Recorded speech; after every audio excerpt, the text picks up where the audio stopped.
கர்த்தர் நல்லவர், அவர் கிருபை என்றும் உள்ளது. அனைவருக்கும் அன்பின் இனிய நல்வாழ்த்துக்கள். இன்றைய திருவசனம் எரேமியா 6:16.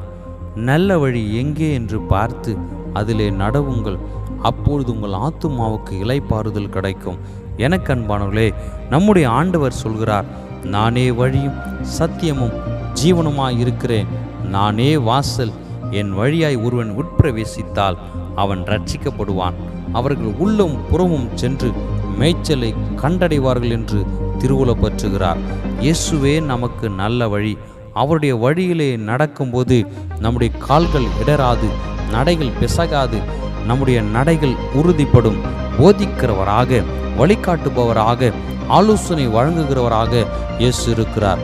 கர்த்தருடைய வழிகள் செம்மையான வழி, உத்தமமான வழி, நித்தியமான வழி, சத்தியமான வழி, நேர்மையான வழி, நீதியான வழி, நம்மை பரலோகம் கொண்டு சேர்க்கும் வழி என்று சொல்லிக்கொண்டே போகலாம்.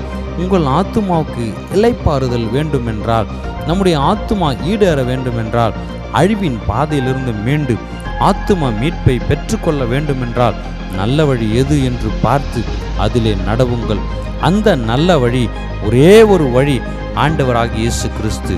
அந்த இயேசு கிறிஸ்துவின் வழியிலே நடவுங்கள். அப்போது நம்முடைய ஆத்துமா பிழைக்கும், நம்முடைய ஆத்துமாவுக்கு இளைப்பாறுதல் கிடைக்கும். ஆறுதலை அளிப்பவர், தேற்றுபவர் நம் அனைவருக்கும் ஆறுதலை அளித்து தேற்றி என்றென்றும் நம்மை வழி நடத்துவாராக.